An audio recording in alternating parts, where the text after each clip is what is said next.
very fortunate to have His Grace Devakinandan Prabhuji today for this Sravan Utsav.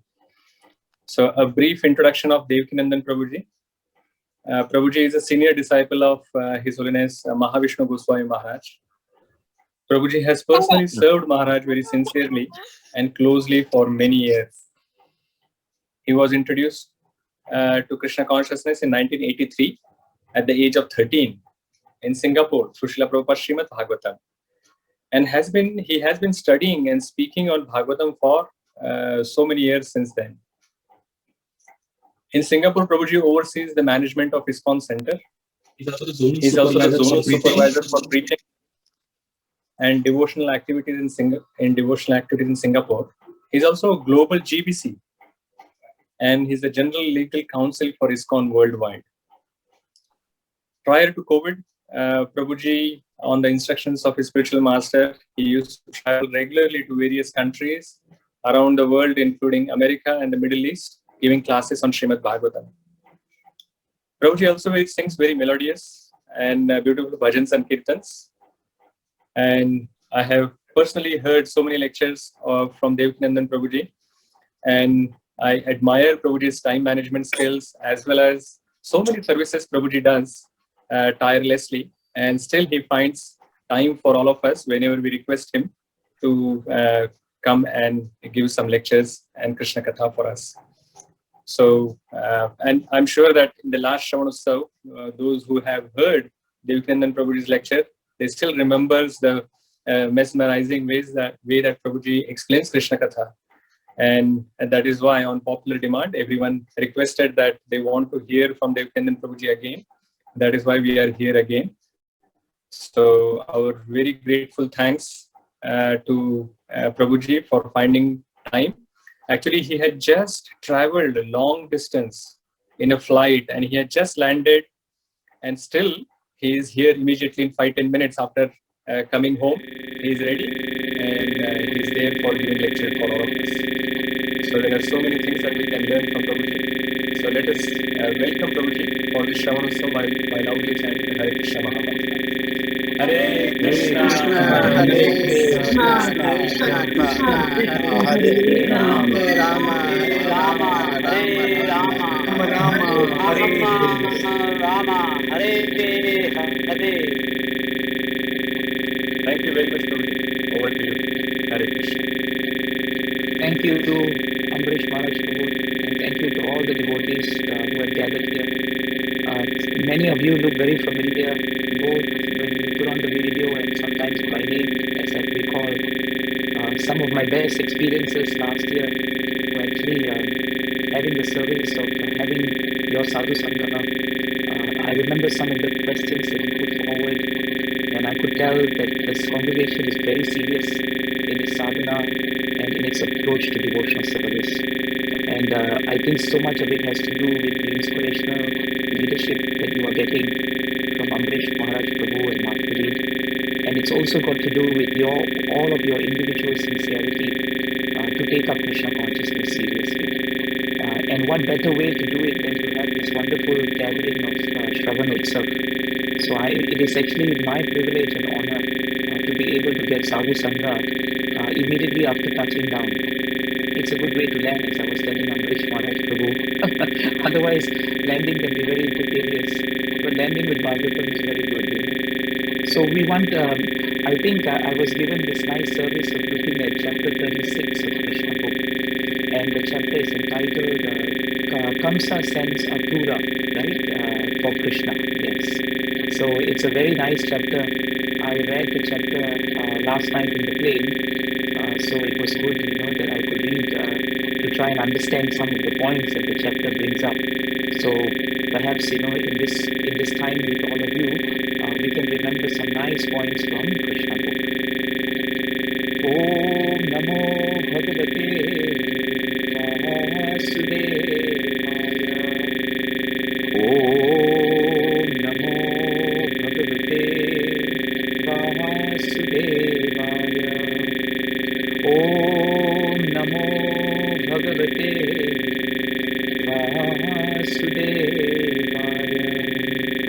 Narayanam Namaskritya Naram chaiva narottamam devim saraswatim vyasam tato jayam udiraye nasta prayeshu abhadreshu nityam bhagavata sevaya bhagavati uttama shloke bhakti bhavati naishti.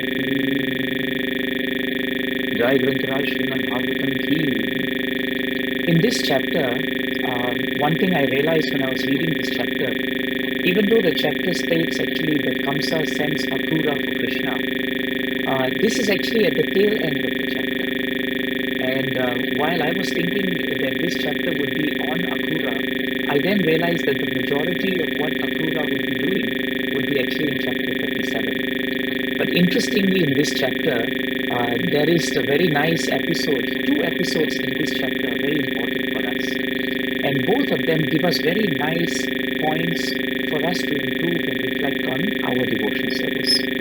The first episode in this chapter is actually the pastime of Krishna slaying the bull demon known as ISKCON.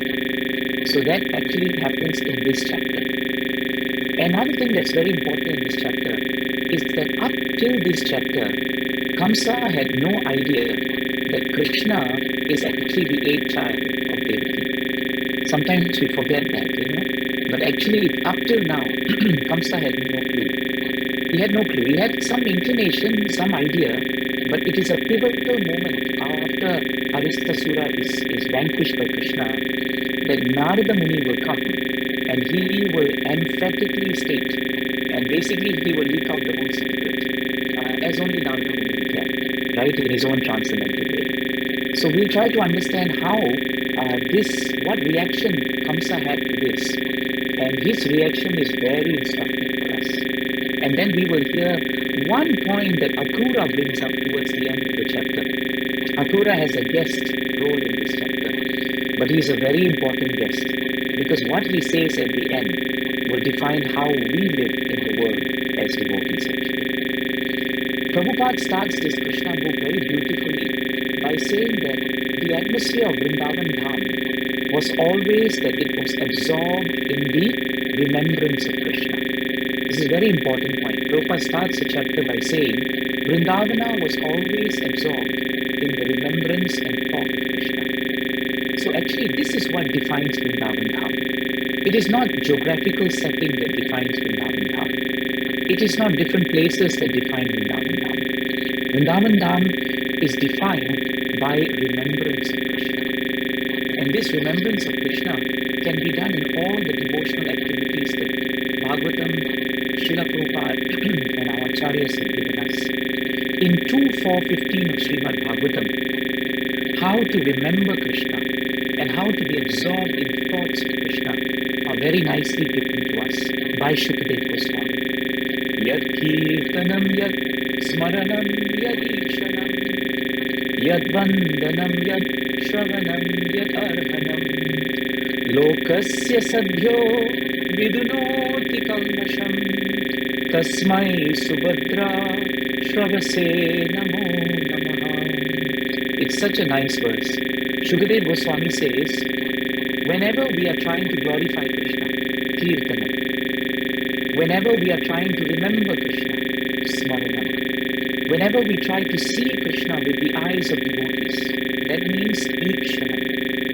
Whenever we are offering prayers to Krishna, that means vandanam. Whenever we are trying to hear about Krishna, like what we are doing now, shravanam.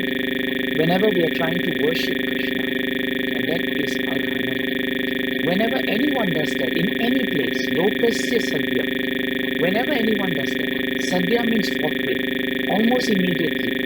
Vidunoti kalmasam. Kalmasam means the effects of sin, and vidunoti means to clean. So the moment we try to remember Krishna, to glorify Krishna, we try to remember Krishna, we take audience of Krishna, we pray to Krishna, we hear about Krishna, and we worship Krishna. 6 things. When we do any of these 6 activities, then the effect of it is lokasya sadhya vidunoti kalmasam.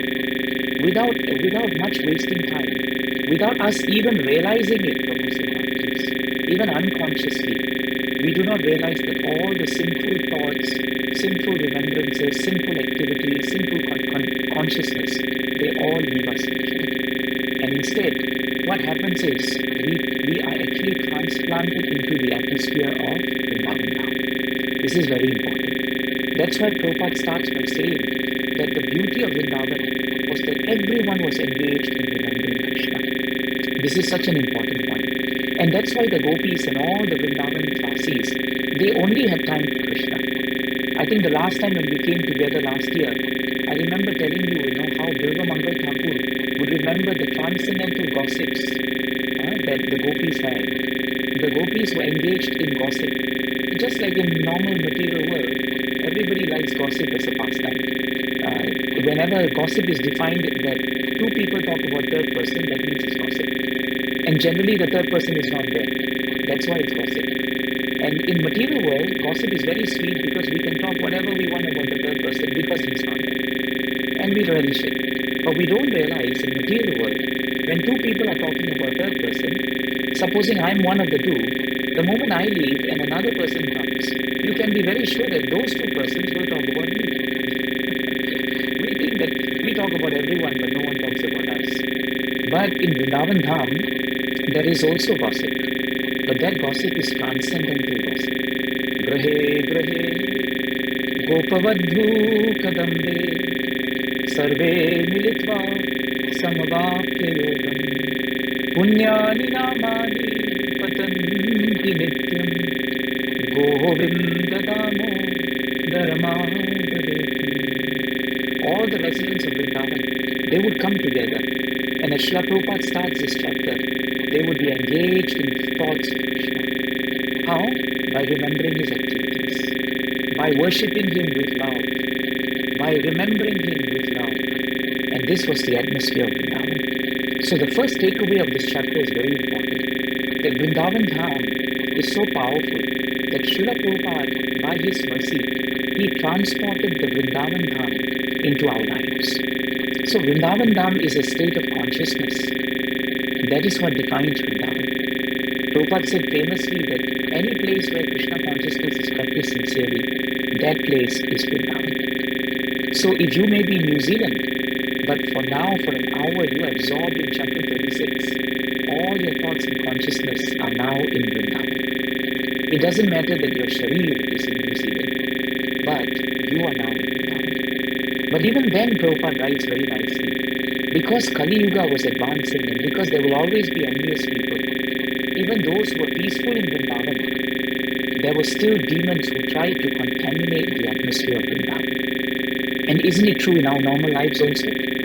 We always try to create nice, peaceful and surcharged transcendental atmosphere, but we must accept that we are living in a surrounding which is anything but Krishna conscious. But that should not discourage us from pushing on in our Krishna consciousness. In one purport, I can't remember where it is, but I'll find it at some point. In one point, it is in the first canto, 16th chapter. In one of the purports, Parikshit Maharaj, heard about the personality of Kali and that he was advancing. He heard that the symptoms of Kali, illicit connection, gambling, meat eating, all these things were advancing. And so Parikshit Maharaj went out to stop the advancement of Kali. Prabhupada writes in the purport there that yes, it is true that in this day and age, Kali Yuga is so powerful that naturally these activities are predisposed, already there. But that doesn't mean as devotees we just put our hands up and say, I give up now. Kali Yuga is here. Forget about Krishna consciousness. No. Prabhupada said that is a symptom of a lazy person. It's a symptom of a lazy person. And he gives a very good example. He says, supposing monsoon season is there, do we all sit at home and say, now we cannot go out because it's going to rain all day? Nobody will say that, right? They'll just take their umbrella, they'll take their raincoat, and they'll go about their business. So Krishna consciousness is like that. We have to create the atmosphere of Vrindavan, even in the midst of Kali Yuga. That is how Krishna will reciprocate with us. That is why the residents of Vrindavan were special. Because even though all these demons were coming into Vrindavan and causing havoc, it did not disrupt their activities, it did not disrupt their devotional service. No matter how many ups and downs we have, this chapter tells us that that we must always be firm. Na chale margan, tad vidwan na chale margan. That is stated in Bhagavatam. We never deviate from our path of devotional service. And the residents of Vrindavan never deviated, no matter how many demons and asuras came to create this atmosphere. And now, in such a background, Prabhupada writes that one day, a great and powerful bull known as Aristasura, who was actually a demon disguised as a great bull with gigantic body and huge horns, it started coming into the outskirts of Vrindavan. It started digging up, the earth around the surrounding lakes of Vrindavan with its hooves. It was so fearful and so powerful, Bhagavatam tells us, that when it started roaring and it started moving into the village, all the residents of Vrindavan started fleeing here and there. It brought so much fear into the hearts of the cows who were pregnant and the women who were pregnant that Krishna Book tells us that the moment they heard Aristasura's fearsome voice, fearsome roar, they suffered miscarriages. Krishna Book tells us the demon was very big, it was very stout, and there was always a cloud, that was hovering over its body. Just like, clouds hover over large mountains, you see them sometimes. In the same way, there were clouds hovering over this huge body of this demon. All the residents of Vrindavan, they were afflicted with great fear. They fled from the villages. And what did they do? Prabhupada writes there, the situation was quite terrible actually. And because the situation was terrible, all the inhabitants of Vrindavan, they began to cry out very nicely. Who did they cry out to? They cried out to Krishna. This is a very important point. When we are in difficulty, who is the first person we turn to is a very good indication of our consciousness. Sometimes when you fall, some people have an automatic way of saying something. And very often people say all kinds of things. They're not very auspicious things. But you realize when devotees, when something unexpected happens, very, very naturally they use the words, they always say Krishna, or they say Govinda, or they say Madhava, sometimes they say Gauranga. But it is so natural that it is not even an artificial thing. The residents of Vrindavan were like that. For them, Krishna was not just shelter. Krishna was Paramparayanam. He was the source of all sources of shelter. That is very important for us. And so, in the 10th canto, 36th chapter, in this chapter, when you look at the shlokas, you'll find that this particular part of Krishna Book is very important for us to see the shloka. In that shloka, Pashavo Dudravo Vila Rajan Santyaga Gokulam. Gokulam means Vrindavan. That is the daily pastures, the beautiful pastures of Vrindavan. Krishna, Krishneti, Te Sarve. All the residents of Vrindavan, for them, they all turned to Krishna and they started chanting Krishna's name. Krishna, Krishneti. They were chanting his name only. And then, Govindam Sharanam Yayuhu.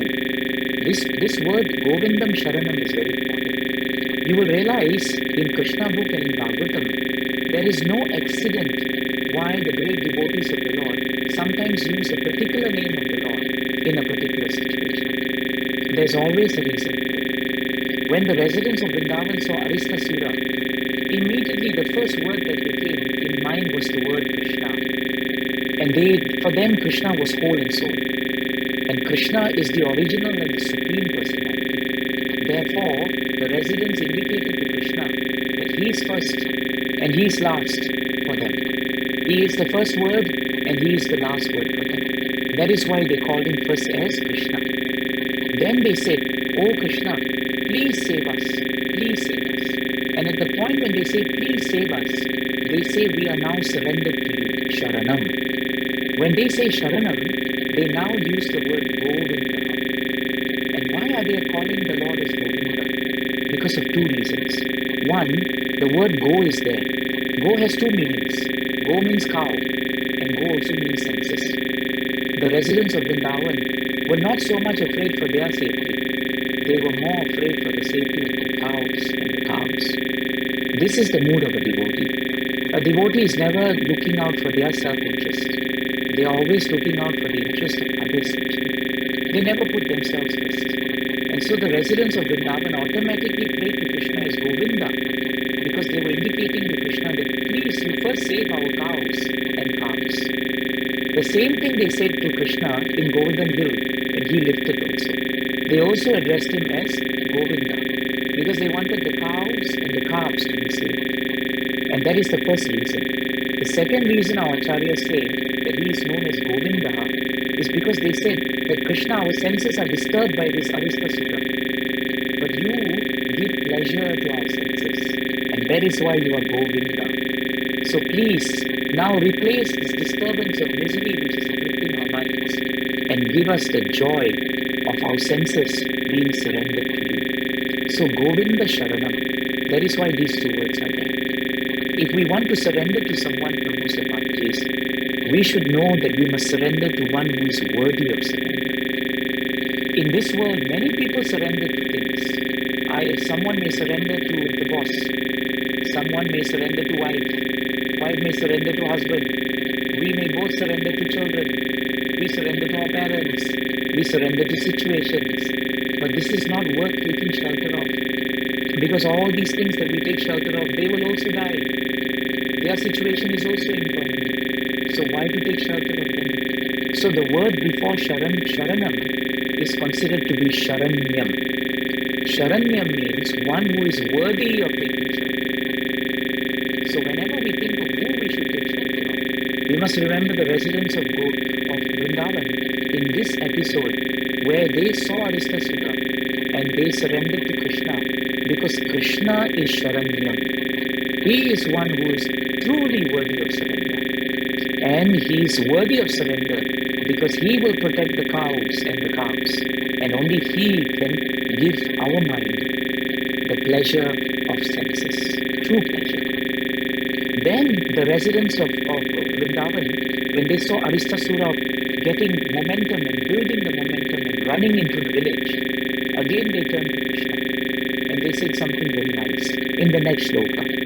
Bhagavan apita viksha gokulam bhaya vidrutam ma bhaishte dhira vasya vrishya suram upabhaya. So this verse is in 10:36, 6. That was 5 and this is 6. And the thing that's very important here are the two words ma bhaishte. Ma bhaishte means don't be afraid. And this is the greatness of Krishna. When Krishna says don't be afraid, really he means you don't have to be afraid. When Kamsa tells someone don't be afraid, you cannot take Kamsa's word. Because Kamsa himself is afraid. He's always afraid of Krishna. So how can someone who's caught in the net tell you don't worry, I know the way out of the net, just surrender to me. You are in the net, you are not out of the net, so why should I surrender to you? So these residents of Vrindavan, they are very powerful, they are very intelligent, they may not appear educated, but they knew to whom they should surrender. So now Krishna told them, don't be afraid, don't be afraid. What did he do? He then appeared in front of Aristasura and he said, lowest of living entities, why are you frightening the great inhabitants of Gokula? What have they done to you? What will you gain by this action? If you have come to challenge my authority, then I am prepared to fight. So Krishna threw the gauntlet down for the challenge. And in this way, Prabhupada says, Krishna challenged the great bull. And Bhagavatam tells us this fight was very interesting. The moment Krishna challenged the great bull Aristasura became very angry by the words of Krishna. Why do we become angry? We become angry because we are envious. Why are we envious? We are envious because actually we are proud of who we are. Pride, envy, and anger. These are the three roads to hell actually. And all the demons, they always possess these three in great quantum. So that is why when Aristasura heard Krishna challenging him, he became very angry because he was actually envious of Krishna. And why was he envious of Krishna? Because he was very proud of his own power. So he charged at Krishna. And Krishna stood before the bull and he just rested his hand, on the shoulder of a friend who was standing next to him. Very casual.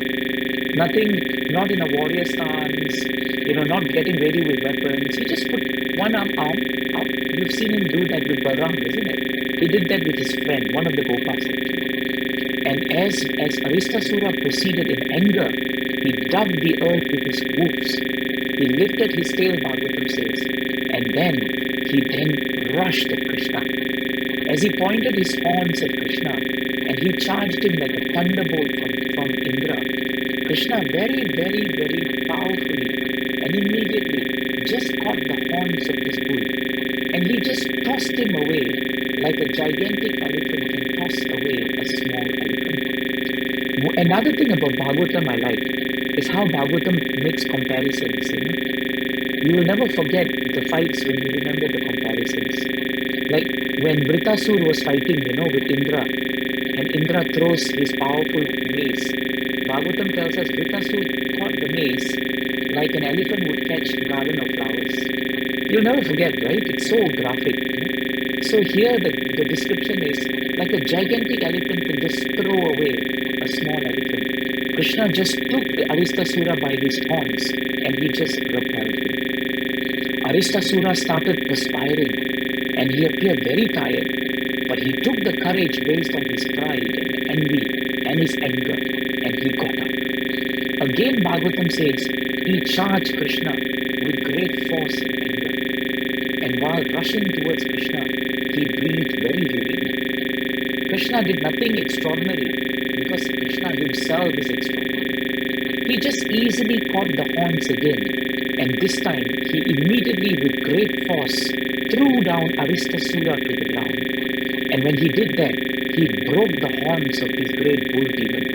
The horns were the source of his strength and the source of him giving fear. And the moment the horns were gone, Aristasura became bewildered. Krishna, without stop, began kicking the body of the demon. Again, a nice comparison is given. The kicks that Krishna was giving to the demon was like how someone squeezes wet cloth on the ground. I don't know whether you've done that before. If you try squeezing wet cloth on the ground, you step on it and stamp on it, isn't it? And that is the same way Krishna was doing. Being thus kicked by Krishna, Aristasura rolled over and he began moving his legs violently in the last moments of his life. He was breathing and bleeding from the mouth. And at that moment, because of the force of the kicks, Bhagavatam tells us he was actually passing stool and urine. This is the indignity of a body which has not surrendered to Krishna. You will realize, and I have realized through all my years of experience with devotees, the passing away of devotees is a very powerful and sweet affair. Devotees, do not pass away in a very undignified manner. They often leave this world in a very dignified manner. But I have spent many years when I was younger working with terminally ill patients. I used to go and serve them prasadam in Singapore's hospice. And many of them were atheistic and they had no connection with God. But at the end of their life, somehow they had great fear of the unknown. And as volunteers, we would go there and we would chant. But almost for every 5 persons who died in that way, at least 3 or 4 persons would pass stool and urine in fear when they were leaving their body. And at the end of the day, the body would not, be in a very dignified position. It would be in a very undignified position. That's why when I was reading Krishna Book, I realized that the consciousness of the living entity towards Krishna determines how peaceful and how lovingly that person is protected by Krishna at the point when they leave. And forget about the person who leaves. If they have devotees who are their children, then my experience is because of the devotional service of these devotees, even those who are near and dear, they are also given the protection of the soothing umbrella of Krishna. And they also leave, in a very merciful way. This is the greatness of devotional service. And here we can see that as the light air left Aristasura, his eyes moved up, into the sockets. You have seen this, isn't it? Sometimes it happens. And Prabhupada writes, he passed into the kingdom of death. What is interesting is if you read Prabhupada's translation in the word to word in the shlokas, right? Then you will find there the translation has one more word that's put in. In Krishna Book, it is he passed to the kingdom of death. In the word to word, it is stated as he passed painfully to the kingdom of death. It is very graphic, to underscore that when we are demonic in mentality, even our life is disturbing and even our death is disturbing also. So this is a very important point for devotees to remember. So Aristasura was killed very quickly by Krishna. Very quickly. And that too in the most casual manner. Because hardly he used any effort.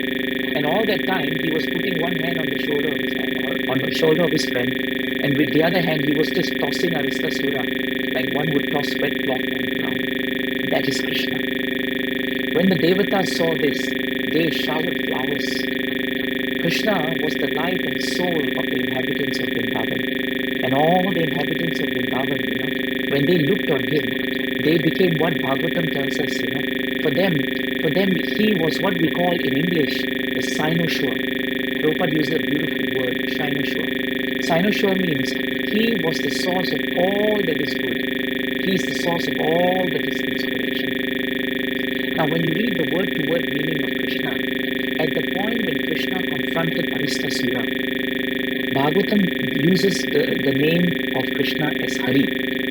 So today we started with Krishna, then it was Govinda, at the point when he confronts the demon, and when he tells him, Aristasura, why are you causing so much disturbance to the peaceful residents of Vrindavan? He is addressed as Hari. Why? Because Hari means one who can take away the miseries of those who are surrendered to him. So Krishna's main purpose in Vrindavan was not to kill demons.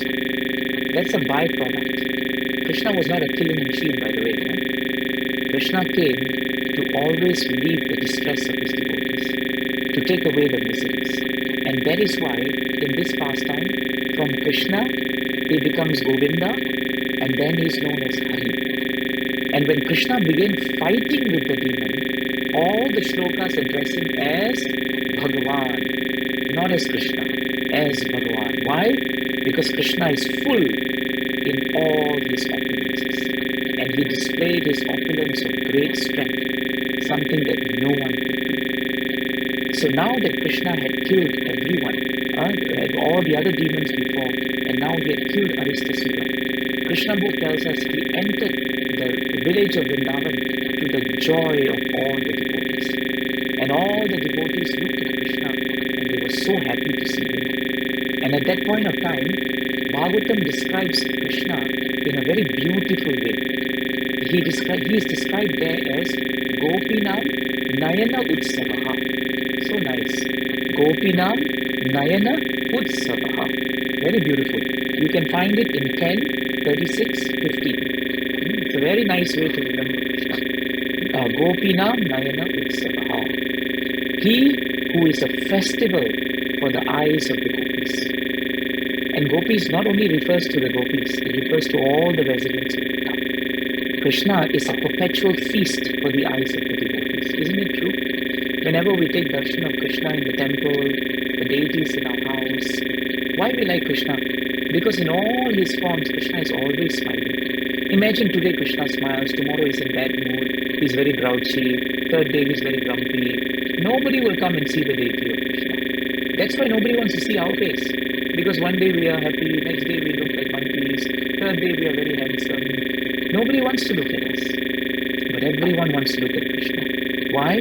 Gopinam Nayana Utsavaha. In 12.12.50 of Srimad Bhagavatam, it's a very beautiful verse. For those of you who are preaching, every time you start speaking on Bhagavatam, you should tell the audience why Bhagavatam is so beautiful. And you quote to them 12.12.50. Shukadeva Goswami is telling Parikshit Maharaj towards the end of his life. He tells him, Tadeva Ramyam Ruchiram Navam Navam Tadeva Shashvan Manaso Mahosadvam Tadeva Shokar Navaso Shanam Nrinam Yad Uttama Shloka Yasho Anugiyate. What is the translation? The words that describe the glories of the all-famous personality of Godhead. That means anytime you describe Krishna, three things will happen. Those words are very attractive. They're very attractive. That's why we can hear Bhagavatam over and over and over again. I should be tired after getting out of the plane. I'm not. I'm enlivened seeing all of you. I'm enlivened just trying to remember Bhagavatam because it is very attractive. Second, it is relishable. In other words, it tastes very nice. No one reading Bhagavatam will tell you, oh Prabhu, I became depressed after reading Bhagavatam. Nobody will tell you. People will tell you, I'm depressed because I'm not reading Bhagavatam. So it's relishable. And the third thing that's really important is Navam Navam. Bhagavatam is ever fresh. You all have read Krishna Book 15 times. You have heard about Krishna ad nauseam. But nobody is nauseated, isn't it? Nobody is nauseated. Everybody is enlightened. It's ever fresh. Ever fresh. You chant Hare Krishna, Krishna Krishna, Hare Hare, Hare Rama, Rama Rama, Hare Hare. How many years we are chanting? But it is ever fresh. You chant Coca-Cola, Coca-Cola, Coca-Cola. Just take one mala of Coca-Cola. You will not be fresh. Your thirst is not quenched. Coca-Cola doesn't appear in front of you. It is a wasted endeavor. But when you chant Krishna's names, it's Navam Navam. So therefore, whenever we talk about Krishna, whether it is starting of Krishna, end of Krishna, beginning of Krishna book, it is Navam Navam. And Shukadeva Goswami says, it is actually Manasa Maho Utsavam. This is very important. Reading Bhagavatam and hearing about Krishna is a perpetual festival for the mind. It's a perpetual festival for the mind. That's why I like the term you use. You use Sravan Utsav. That means anytime, anywhere. We don't need an occasion to have an Utsav. Anytime we hear Bhagavatam, it is an Utsava. And when we hear Bhagavatam, it dries up all the oceans of miseries, Prabhus and Matas. That's why he is known as Gopinam, Nayana Utsavaha. That is the meaning of why he is actually. And Prabhupada says, and the Acharyas say, this is the greatness of Krishna. One moment he is as hard as a thunderbolt killing Aristasura, isn't it? Next moment, he is as soft as a rose to his devotees. Just see. But he is still Krishna. He is still Krishna. That is who he is. And why is he hard as a thunderbolt to some and soft as a rose to others? Because it depends on the attitude of the living entities. If you all have studied Nectar of Instruction, you will know in the preface of Nectar of Instruction, Srila Prabhupada writes famously that devotional success in devotional service is very much dependent on the attitude of the practitioner. If our attitude is like the residents of Vrindavan, then Krishna is Gopinam Nayana Utsavaha. But if our attitude is like Aristasura, then Krishna is superintendent of death.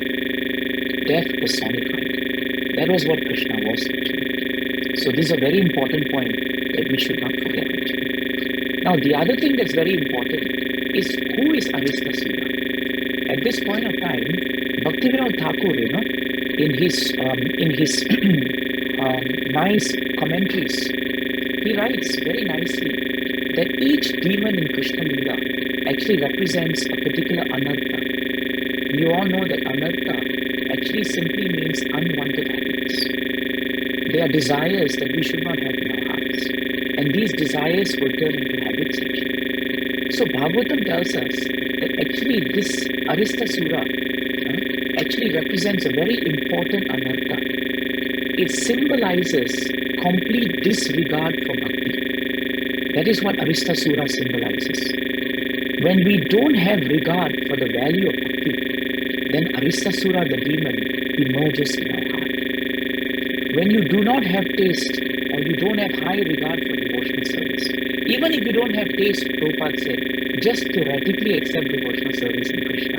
At least we must do that.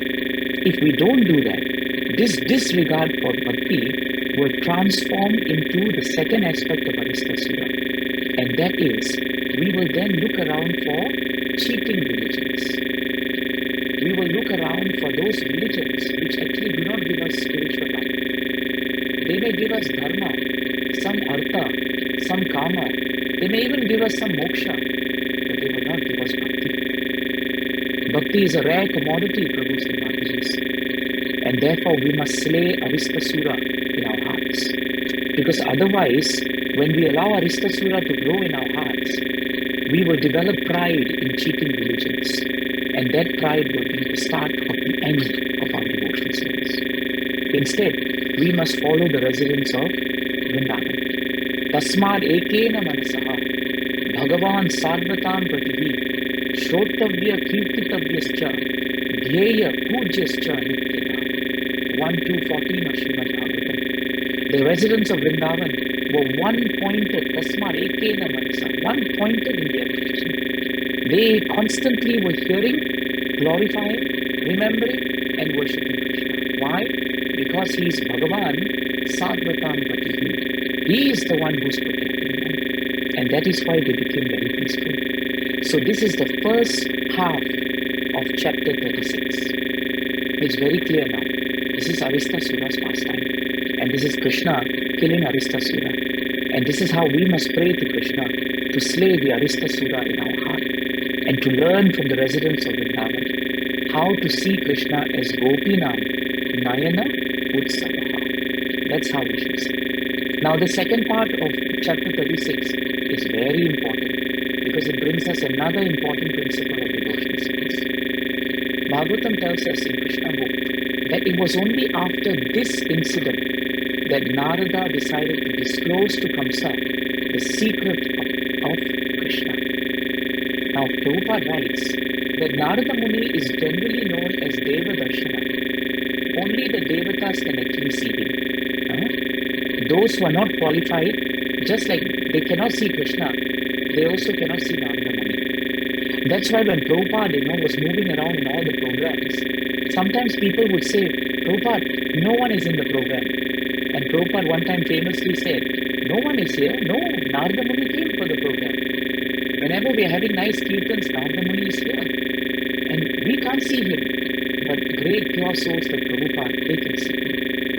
So, even though Narada could not be seen, but he was so kind that he appeared before Kamsa. That is the greatness of pure devotees. So Narada allowed Kamsa to see him. That's what is written in Krishna Book. Same thing with Krishna, Prabhu's Mataji's. Krishna allows us to see him. Never take for granted that the deities that you are worshipping in your house, you have created atmosphere and you are able to see them and they are taking your darshan. No, it's opposite. They are allowing us to actually see them. Very important. That is why there is a difference between seeing Krishna and taking darshan of Krishna. Taking darshan means, as Prabhupada writes in Krishna Book, our eyes are anointed with love. Premanjana Churita Bhakti Virochanena. It is anointed with love. Kamsa did not have any love for Krishna. So his eyes, Duryodhana's eyes, Jarasan's eyes, all these demons' eyes, when they saw Krishna, it was with pride, it was with envy, and it was always with anger. So this is very important. Just because Duryodhana every day could see Krishna in Hastinapur does not make him fortunate. It doesn't make him fortunate. A mosquito can be sitting on the lap of a king, but that doesn't mean the king likes the mosquito, Mosquito is a problem for the king. But someone loving may be seated very far away, but the king may appreciate giving audience to that person. So this is a very important point here. But Prabhupada writes here, even if we are not qualified, even if our consciousness is more Kamsa consciousness than Krishna consciousness, even then, by the process of mercy of the devotees, somehow or another, a moment's time with a devotee can actually ignite the fire of devotional service in us. Isn't it true? Look at Ajamil. Ajamil spent a little time in his early life doing nice devotional service. And then he forgot about all devotional service. Frankly speaking, he took a long annual leave from Bhakti. Isn't it? He took a long absence of leave. He went to do whatever he wanted. But the Ajnana Sukriti, this is the beauty of Ajnana Sukriti. It is the subtlety of devotional service. Of just that early part of his life, spending some time with his parents, doing some devotional service. That stock did not go away. And so, even without intending to, he named his son Narayana. Imagine. He did not name it. He could have named his son anything. Bobby, Michael, whatever he wanted. but he named his son Narayana, even though he did not call Narayana as Narayana. But see, this is Ajnana Sukriti. If you remember Chitraketu Maharaj pastime, Chitraketu Maharaj lost his child. But initially Angira Muni had come and given him the benediction of the child. But later when he lost the child, Angira brought Narada. And Narada planted the seed of devotion in him by waking up the child and forcing the child to say, hey, come back. Your father is here. And child said, which father? In which life? And that awoke devotional service in Chitraketu. So that's why Prabhupada says, devotees are very, very kind. And this is what they do actually. So that is why, for us, one thing that's very important is we should learn how to always serve devotees. Because we don't know when the devotees are going to give us this Ajnana Sukha. And this service of devotees is so important that will actually help us in our devotional service. We don't know who and where, but someone will give us that mercy. That is why Narada Muni is the emblem. As a young boy, just by serving Bhaktivedantas, he got all the affinity of pure devotional service. What is that verse? It's 1 to 16 or 17. Shushroshoho Shraddhanasya Vasudeva Kataruchihi Syanmaha Sevaya Vipraha Punya Tirtha Nisevana. This is the verse that tells us. Sometimes we ask ourselves this question. 20 years I'm in devotional service, still I have no taste. Chanting every day in the morning, still I have no taste. Why? I want to hear, but I have no taste for hearing. Why? The only way to come out of it is 1 to 16. By serving those devotees who are completely free from all vices, like Narada, like the pure devotees, great service is done. By such service, Bhagavatam guarantees that we will gain the affinity for hearing the messages of Vasudeva. Very important. So now that Prabhupada has set the scene for us, now Narada tells Kamsa everything. Narada tells him very nicely, my dear Kamsa, I have news for you. You are to be killed by the eighth son of Vasudeva. Imagine Narada comes and tells you on your face, you're going to be killed by the eighth son of Vasudeva. How will you feel? I don't think you'll be very excited. And Narada then tells Kamsa, he's raising his blood pressure. He says, you were completely misled. And you know, demons are very proud of being very smart. When Narada says something like you were actually misled, in other words, you were really fool number one. You thought you had it all figured out, didn't you? And it's true. Kamsa thought at the beginning he had it all figured out. Imprison his sister and brother-in-law, then later take them out and wait for the child. The eighth child comes, we will kill it. And before that, don't take a chance, just kill every child if possible. He thought he covered all the bases.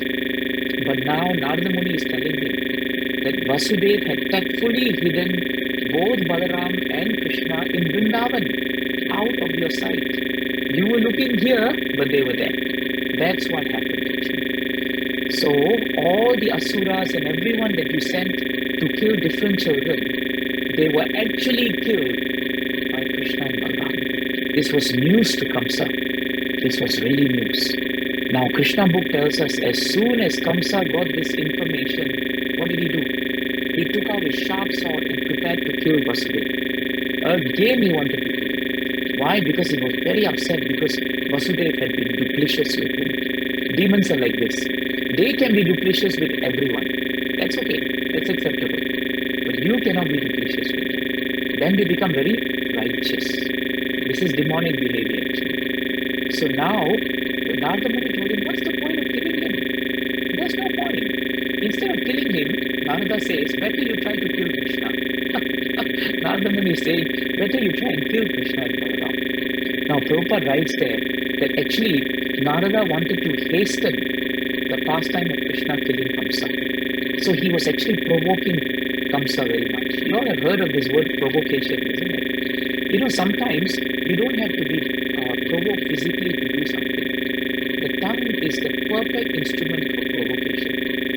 And sometimes the tongue can provoke someone to do crazy things because you tell them something, you just drop something and you walk away. Narada Muni was very expert here. He just sowed the seeds and now he knew Kamsa would act. had done his part. Now, Kamsa will do something very interesting. Narada has already told him now that Krishna is coming and he's going to kill him. Now, the moment he said that, right, what did Kamsa do? He decided now that he will plan.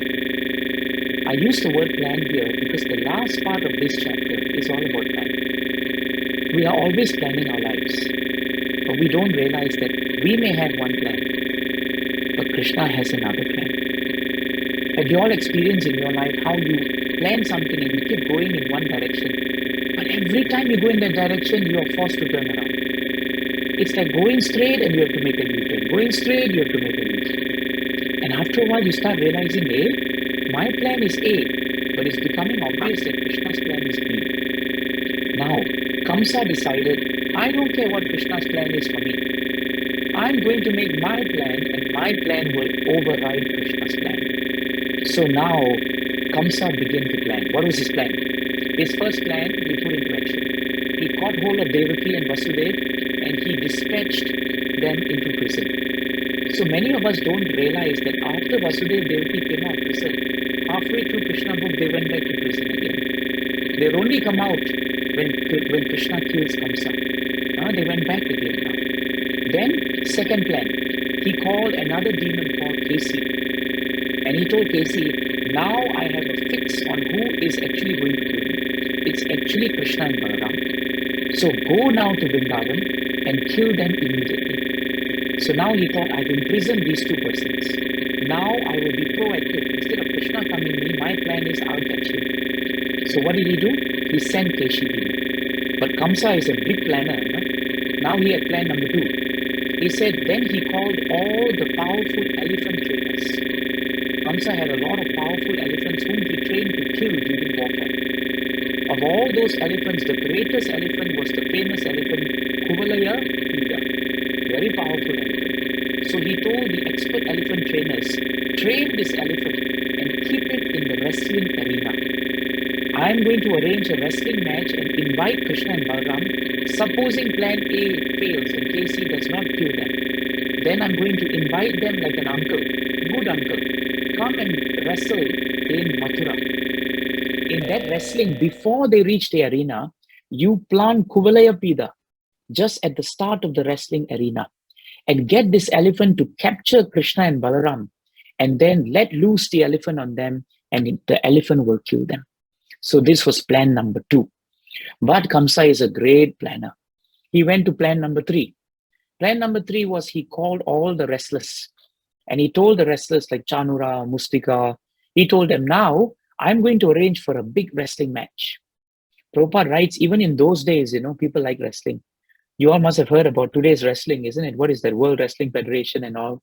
This is all mirror effects. In Bhagavatam also there was wrestling. And wrestling used to be a very famous sport amongst the Kshatriyas. So Prabhupada writes that wrestling was considered part of sporting. And Kamsa thought, let's make a spectacle as a wrestling arena. But he told Chanura, Mustika and his gang of wrestlers, train yourself very well and try to kill them in the wrestling arena. So look at his plans. First plan, Kasi demon. If it fails, Kuvalaya Pida. If that fails, Chanura Mustika. And of course, if all else fails, Kamsa thought, I'm stronger than all these people combined. I'll just crush my nephews. So that was his plan. And then he had one more plan. While he was doing all of this, he told all his friends, you now arrange to worship Lord Shiva. Do a very powerful sacrifice. It is known in Krishna Book as Dhanur Yajna. You do that Dhanur Yajna, and after you finish the Dhanur Yajna, make sure that whatever obeisances come there, they must come to me. And I will become very powerful because of that Yajna also. So this was all the plans of Kamsa. And now he had one more plan. I don't know how many plans he had. He now called Akrura. Akrura was one of the great personalities from the Yadu dynasty. And the Yadu dynasty is the dynasty from which Krishna himself was born. He summoned Akrura to come to him. And Akrura was he was wondering why Kamsa is calling me. Because Kamsa was very demonic actually. But Akrura was a great devotee. Kamsa is very smart.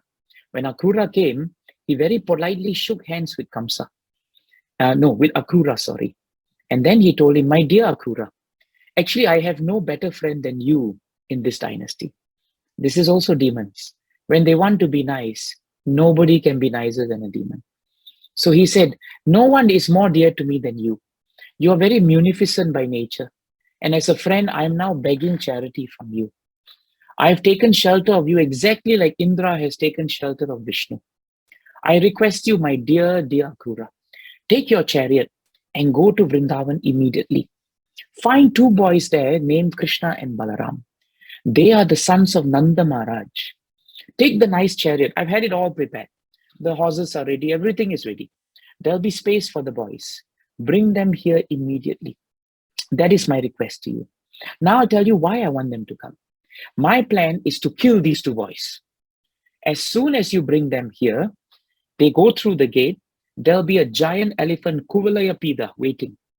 And possibly that elephant will kill them. But if somehow they escape Akrura, they will next meet with the restless. And they will definitely kill them. That is my plan. After killing the two boys, I have more plans. I will then kill Vasudev and Nanda Maharaj, because the two rascals are supporters of the Vrishni and Bhoja dynasty. Then I have another plan after that. I will kill my father Ugrasena, and I will kill his brother Devaka, because they are actually my enemies and they are in the way of the throne. They are hindrances to my power. Then I will get rid of all my enemies. Then I'll go on to my next plan. My next plan is, Jarasandha is my father-in-law, isn't it? And I have a great monkey friend known as the great Dvidha gorilla. They are very powerful. I will dispatch them across the entire earth and they will kill all the kings on the surface of the earth who support the Devatas. Second time he says, this is my plan. In this way, I will be free of all opposition. And it will be very pleasant to rule this world without obstructions. Oh, by the way, I've got one last plan for you, he says. I will also call Sambara, Narakasura, Banasura. They are all my intimate friends, and they will all help me considerably. In this way, I will wipe out from the face of this earth all my enemies. So now, you go to Vrindavan. You encourage the boys to come. Tell them Mathura is a beautiful place, nice sightseeing, and take pleasure. Come and wrestle here. You will gain some experience. And then he stopped talking. How much plans Kamsa had, isn't it? Half the chapter is actually his planning. What does Akrura say as we end this chapter? Akrura says something very nice. My dear king, your plan is very excellently made to counteract the hindrances to your diplomatic activities. But I advise you to maintain equilibrium, for the results of your activities may be fruitful and may not be fruitful. After all, man disposes, Kamsa, but man proposes, but God disposes. We may make very great plans, but unless they are sanctioned by the supreme authority, they will fail. Everyone in this world knows that there is a supernatural power who is the ultimate dispenser and disposer of everything.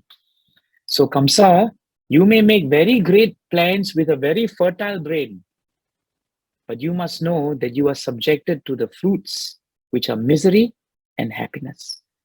But Akrura is very smart. He says, I have nothing to say about your proposals and plans. As a friend, I shall carry out your order. I will bring Krishna and Balaram here. And then he starts moving away. What do we learn in this last part of Krishna book? Because this is where chapter 36 ends. We learn one very important thing. We may have so many plans in the world, but you all know after reading Krishna book that not a single one of Kamsa's plans today in chapter 36 actually got the sanction or the blessing of the Supreme Personality of Godhead. Kulavayapida was killed. Chanura Mustika were killed. Kamsa ultimately were killed. All the kings of the Vrishni and Bhoja dynasty who were there were protected by Krishna. This is a very important point we should remember. And we should end by remembering a very powerful verse in 5:1:12 of Srimad Bhagavatam. Natasya kaschit tapasa vidyayava na yoga viryena manishayava naivarta dharme parata svatova kritam vihantum tanubred vibhuya. The translation is a frightening translation, actually. One cannot avoid the order of the Supreme Personality of Godhead, not by strength of severe austerities, exalted Vedic education, power of mystic yoga, physical prowess, or intellectual activities. Nor can one use his power of religion, his material opulence, or any other means, either by himself or with the help of others, to defy the orders of the Supreme Lord. That is not possible for any living being from Brahma down to the end. And by the way, somewhere between Brahma and the end is Kamsa. Jai Grantaraj Srimad Bhagavatam ki. Jai Srila Prabhupada ki. Jai Srila Gurudev ki. Nitai Gaura Premanande. Thank you, Prabhus. Thank you, Mataji. Hare Krishna. Such a mesmerizing Krishna Katha, Prabhuji. Thank you very much. I could see that there was no, like you were not tired or whatever, even though after a long journey. So that shows the power of Krishna Katha when it acts on a devotee. So there is, as I was saying earlier, there is so much to learn from you, Prabhuji. Prabhuji, do you still have some more time to answer some questions? Sure. Okay. Thank you, Prabhuji. Prabhuji, I'll start with one question and then we will see if others also have some questions. I think in the beginning, Prabhuji, you mentioned about the gossip, that when two devotees talk about the third devotee who's not present, that you define as a gossip. And even when we come in Krishna consciousness, as the devotees do, they use the philosophy to actually justify whatever they are doing. For example, in the name of Punyam Akhyati Prachati, the devotees may actually start doing gossip about other people. And then I see then the community actually pollutes the community in general. And we also see that even it has the effect on the person who is hearing the gossip, because they also start creating a doubt in their mind. And then it affects over a period of time many devotees like that. So Prabhuji, what suggestions do you have for the three people? One who is gossiping, one who is hearing the gossip, and as a servant leader of the community, what should we be doing to avoid and stop this kind of activities, Prabhuji? If you can very nice enlighten. Point. Yes, Prabhu. One thing I find that's very helpful is that the servant leaders must constantly speak from Bhagavatam about the detriment of offending, criticizing, and speaking behind devotees, especially when we have nothing favorable to say. We should take illustrations from Bhagavatam, Chaitanya Leela, of how those who find fault with others, like Ramchandra Puri, for example, in Chaitanya Leela, how eventually their hearts become filled with material fruitive desires. I think when the management and the leadership educates and constantly brings this out from Sastric point of view, the hearts of those who listen to it, they become convinced that this is not the way to improve our devotional service. So that's the first thing, Prabhu, that I find is very important. If the leadership sets a culture of sharing in Ishta Goshtis, where we are trying to actually serve each other, where we openly speak about something that we may have been hurt because we heard you say something to me, or some statement you said that was not right, but I would rather hear it from you, and have a leader there to be there and to facilitate the exchange. That is the next thing that's very important. So whenever two devotees are not happy about something, they should bring this up in confidence to a senior devotee, who will then guide them to maintain proper levels of discussion about this matter. There will always be some issue about a devotee that we may not like, or which we will find is not correct. We may have to wear that hat, but in our hearts, we should hate the sins. but we should not hate the sinners. This is a very important point that Jesus Christ gave us, and it's at the heart of Bhagavatam also. So Ishta Goshtis should be built up in such a way that if devotees are not happy with each other, they should not short circuit the process by talking bad about each other, behind each other. Neither should they talk to each other and fight with each other, but they should get a senior devotee whom they trust, and they should openly reveal their hearts in each other's presence to that devotee. And that devotee should have the devotional maturity to show both of them that where there is smoke, there is fire. And it takes two hands to clap in any transaction. And in that way, we both are not here to find fault, but we are here to try and help each other to become better. A combination of these things, Prabhu, in my experience, will help reduce the effects of gossip. I hope that's helpful, Prabhu, in a nutshell. Yes, Prabhuji, thank you very much. And Prabhuji, I actually asked for suggestions for the servant leader as well as for the devotee who is gossiping and who's here. Do you have any suggestions for them as well? What they should be doing? Yes, Prabhu. If we hear a devotee, if a devotee comes to us and tells us something not so good about another devotee, the first thing we should do is to politely inform that devotee that actually I don't have the adhikar to actually hear this matter. And frankly speaking, if you are not liking something that a devotee has done, there's no need to come to me. You should be bringing it up either with that devotee in the presence of a leader, or you should just accept it and tolerate it and go on with life. If the devotee who hears this is firm about it and tells that devotee that we should refrain from speaking like this openly or with people in this way, that firmness will protect the devotee who's hearing, and he will not become implicit to the gossip also. The devotee who starts the gossip, he should remember that whenever he speaks about someone, he's actually offending the person and he's offending Krishna. If we understand someone has a defect, understanding that there is a defect and we have to work around that defect is different from judging a person. Supposing we know one Mataji or Prabhu in the congregation is slightly hot-tempered. So when you work with the devotee, at some point some Mahabharat may start. So you are ready for the Mahabharat. That's okay. It's not Vrindavan Dham. But you are ready for it because you recognize that quality. But don't gossip about that quality with others. You tolerate it. That's how that person who is trying to become a better devotee should refrain from speaking about it. If each one plays their role, Prabhu, then actually everything will be perfect. Yes, Prabhuji. Thank you very much, Prabhuji. That was a very wonderful answer to that I will try to implement whatever I can in the community here. But also the suggestions for me for not doing gossip, or if someone comes and tells me about others, what to do. Thank you, Prabhuji. There are many hands up now. So I'm guessing that the way that I'm seeing, that is the sequence. Bharadwaji Prabhu, please go ahead. Hare Krishna, Prabhuji. Thank you for the wonderful, insightful lecture, Prabhuji. Thank you. Prabhuji, my question is in regards to planning, that all the planning that Kamsa has done. Likewise, we also do a lot of planning in our lives. So I just want to understand the origin of this planning.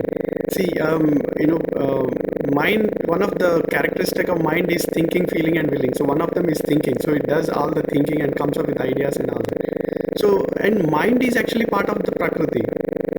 And Prakriti is under the guidance of Lord himself. So are these plans actually given by the Lord himself? We also understand that like soul itself, we are just observants, we are aloof from whatever is happening in the body, we are just observing and feeling taking the reactions, the feeling good or bad about what's happening. So so what is the origin of these thoughts? Is it the soul, or is it Lord himself giving these thoughts? Actually, it's a combination. Very often, our mind, Bhagavatam tells us, is the repository of many lives' impressions. It is there. In the 4th canto, 30th chapter, this point is explained between Narad Muni's talk with Prachinavar. He said, in the purport, Prabhupada writes, our mind has millions of impressions. So sometimes we don't know where a thought comes from, but the thought can come from an impression from previous lives. So very often that is one origin of our thoughts. But if our life is devotional in nature, then naturally, because of contact with devotional service, our thoughts, even though they may appear material and they may be driven by desires, they become transformed into spiritual. And at that point of time, Prabhu, Krishna's blessings from the spiritual potency is actually, it becomes the inspiration for such thoughts. That's why you'll find devotees when devotees plan, it is never disruptive. When Kamsa plans, it's very disruptive. When devotees plan, Krishna very often gives blessings. He allows it because the plans are harmonious with Krishna. But when we are under material energy, even though it is Krishna, don't forget, Krishna manifested material energy, Prabhu, because of our desire to be separate from him. This is stated in Samkhya Yoga in the 3rd canto. So material energy is not because Krishna, I wanted to give you material energy. No, because we wanted to be independent. Therefore, Krishna facilitated our independence. So we must move away from that independent planning to planning which is aligned with Guru, Sadhu, and Shastra. That origin, that kind of churning of plans will become very congenial. Does that help? It's a very deep topic, but this is the best I can give you for now. Yes, Prabhuji. Thank you, Prabhuji. The next question from Pundarikaksha.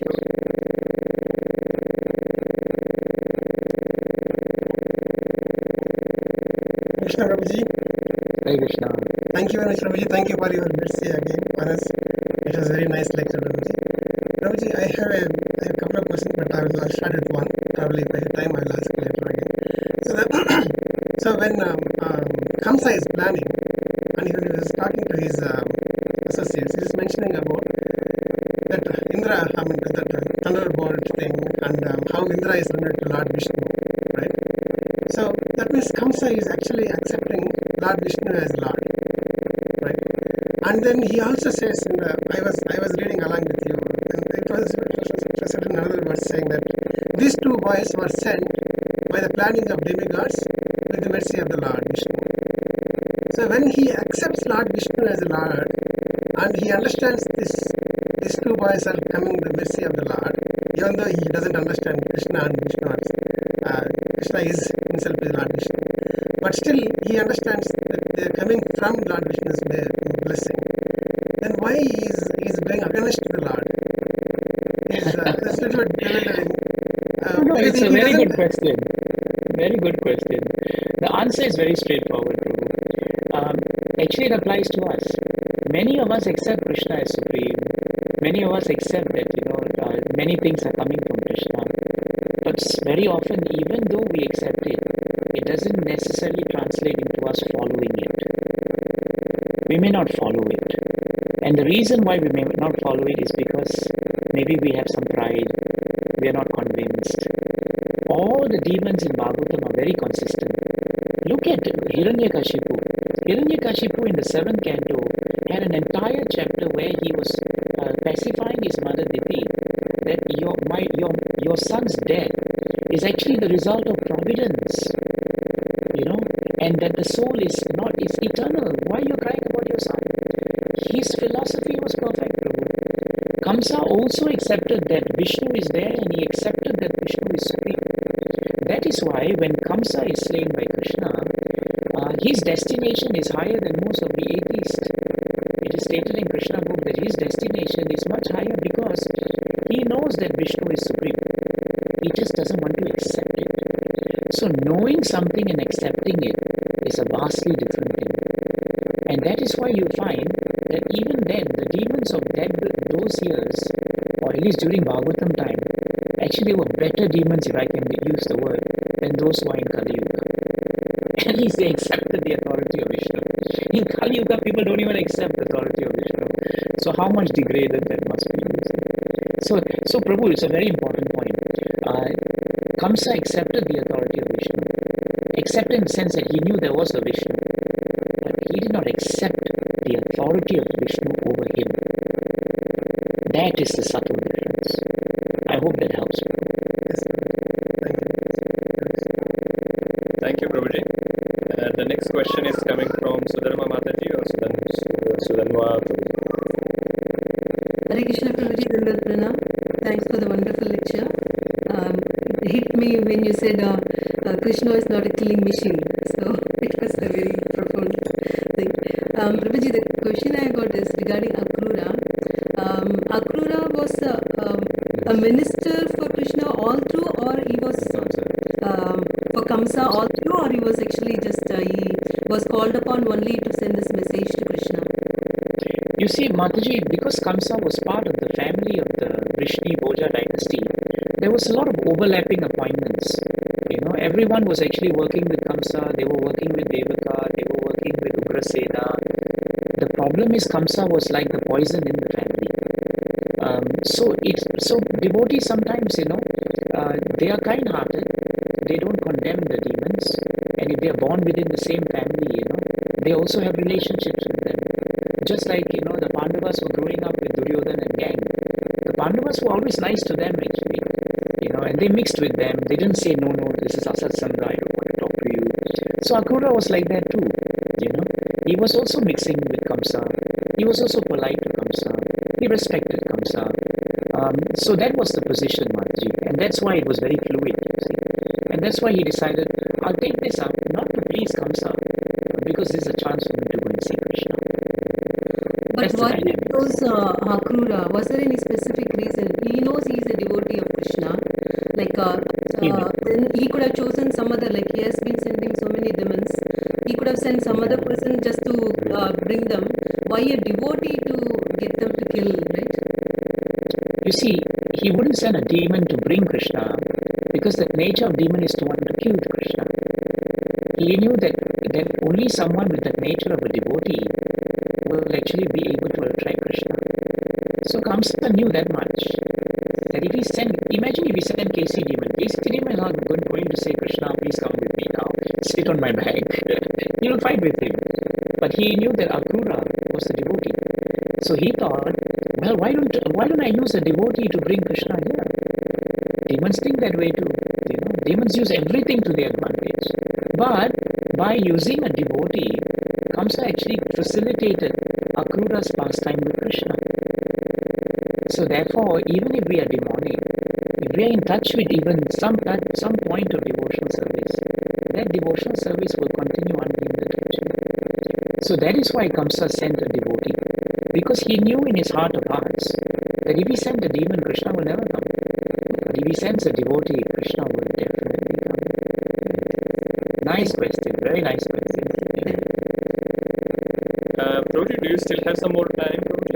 I have time for maybe 5 to 10 minutes, 5 minutes to 6 minutes maybe. I just have another call in a few minutes, that's all.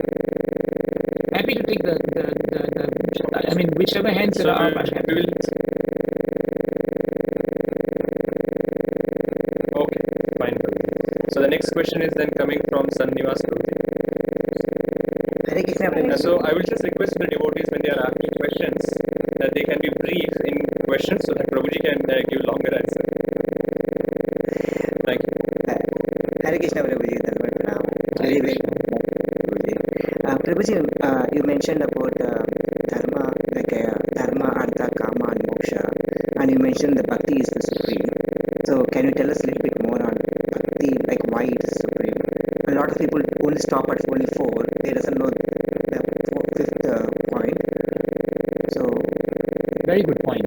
Bhakti is supreme. Bhakti is considered and accepted by all acharyas and all sampradayas as higher than dharma, artha, kama, and moksha, because bhakti is the only way into the heart of the Supreme Personality of Godhead. Krishna will never give himself completely, wholly, and fully unless and until it is on the platform of bhakti. Bhakti also, Prabhu and Mataji, means that the devotee who practices bhakti, he will have to give up all material motivations. So bhakti is a spectrum. It will start with a lot of mixed bhakti, where we want something from Krishna, we want something from Krishna. But bhakti must eventually bring us to the point where it is ahaituki apratigata. It must be unmotivated, and therefore it will be uninterrupted. And only at that point of bhakti will it be yayatma suprasidati. Then only we will become peaceful and happy in devotional service. So bhakti is rare, because bhakti means Krishna will give himself completely. But dharma, artha, kama and moksha, Krishna doesn't have to give himself. And anyone who's running after these things, they tend to be fruitively inclined. It becomes a barter transaction. I want something from you. That's why I'm running after you. You know, you all have friends. The best friends are not friends who run after you only when they want something. They are there in good times and bad times. That is friendship. You know that friend who calls you once a year, and you know he's calling you because he needs something. After that, 1 year later, you will not be very excited to give him yourself. But when you have someone who loves you for who you are, you will just give yourself to them. Even in material world, we can understand that sentiment. That sentiment in spiritual world is bhakti. Is that helpful, Mataji? Thank you so much, Prabhuji. Hare Krishna. Thank you, Prabhuji. Prabhuji, there are 2 more questions. So, Kirtivanta Prabhuji, please go ahead. Thank you, Prabhuji. Prabhuji, another very nice class. My question is, you mentioned that Ristasura symbolizes our disregard for bhakti. So my question is, how do we develop that regard for bhakti? We may be practicing it for a while, but we may not still be giving it the importance or the priority, and we take it for granted. And sometimes when things are going well, even with the sloka that you mentioned, Srimad Bhagavatam 5.1.12, we still feel that it's because of my actions that these things are going well. Especially if those of us that work, you know that we've got to regularly, during various times, you've got to blow our own trumpet in the material world, and especially at work, and the mind becomes very tricky, and you start believing that, yes, this is because of my actions. So how do we develop that regard for bhakti, and how do we also keep in mind that we are not the doers and that it is all happening because of the Lord being sanctioning it? The first important thing to keep that mindset, Prabhu, is sadhu sangha. The more we are in the association of devotees who have that mindset, that association will rub off on us. And we will be able to see by the way that these devotees behave that they are completely untouched by how powerful the activities can be. They remain always on the ground, and they always attribute it to the mercy of their spiritual master and to the Vaishnavas. So it takes practice, like everything else, and that practice is facilitated on the platform of sadhu sangha. The second thing that's very important is to continuously develop a proper program to read Srila Prabhupada's books. Because I find personally, serious study of Srila Prabhupada's books in the association of devotees will automatically confer on us the consciousness that we are not the doers. That's why Srila Prabhupada gave us his books. I hope that helps. Yes, well, thank you. Hare Krishna. Thank you, Prabhuji. Prabhuji, the last question is from Sumit Prabhuji. Hare Krishna, Prabhuji. Hare Krishna. Hare Krishna. Very nice to see you, Prabhuji, again. Nice to see you. Prabhuji, my question was, Kamsa, every time he said Kamsa believed that the last backup plan that he can go and defeat Krishna, but he never went first. He always kept on sending someone. Why is that? The problem with demons is that actually they are cowards at heart. And very often self-preservation is the first law of nature for them. Kamsa was actually very fearful of Krishna. And because he was so fearful, he tried every means for others to kill Krishna before he could kill Krishna. And that's how demons behave. They will try to make use of others and exploit others to do what they should do. And devotees should learn this, that when we have to do something, better we do it ourselves. Don't get others to do it. If we want to engage someone, that's different. But if we are responsible for something, then we should do it. So Kamsa lived in a climate of fear, and that is how the materialist lives in this world. The materialist tries very hard to avoid the Supreme Personality of Godhead. And trying to avoid the Supreme Personality of Godhead puts him in a greater sense of fear, actually. So if you study Krishna Book carefully, all these demons who came, right, their killing actually perpetuated the fear in Kamsa. Didn't help it. Actually, it made it worse. But then we must also remember Bhagavatam is so powerful. If we didn't have all these demons coming to try and kill Krishna, then Krishna Book would be a bit shorter, and that's not very fun either, isn't it? So Krishna also delights, in fighting. He likes the sport. So sometimes having a good fight, is nice for Krishna. That's why Jai and Vijay was sent to the world anyway, because who's going to fight with Krishna? So all these different demons, sharpens his fighting skills also. So it's very nuanced, Prabhu. From a very high level, it is a sporting activity of Krishna. But from a point of the demons, Kamsa was surrounding himself with Asat Sangha also. And just like devotee leaders engage everyone in devotional activities, demonic leaders engage everyone in demonic activities. And that's what Kamsa did with all these ISKCE and Aristasura and everyone who came. He gave them wrong engagement and he gave them wrong leadership. And see the danger of wrong leadership. In the end, they were all vanquished. They were all destroyed. So you're all fortunate to be under the leadership, of Amrish Maharaj, Prabhu, his wife, and we are all fortunate to be under the leadership of Srila Prabhupada. That is our great fortune. I hope that helps, Prabhu. Thank you so much, Prabhu. Prabhuji. Thank you. Thank you so much, Prabhuji. Your lunch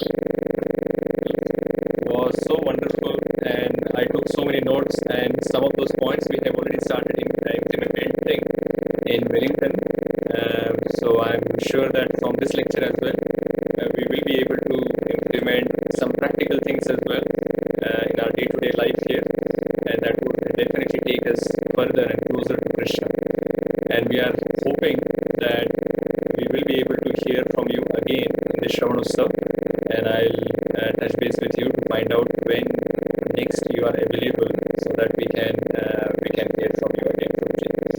So let us Thank you show so our much for gratitude. keeping me engaged, Prabhu. And thank you all for your wonderful sadhu sangha. So let us show our gratitude by loudly chanting the Krishna Mahamantra for Devakinandan Prabhuji. Hare Krishna, Krishna Krishna, Hare Hare, Hare Rama, Rama Rama, Hare Hare. Thank you. Hare Thank you. Bol. Hare Krishna. Thank you. Hare Krishna. Hare Krishna.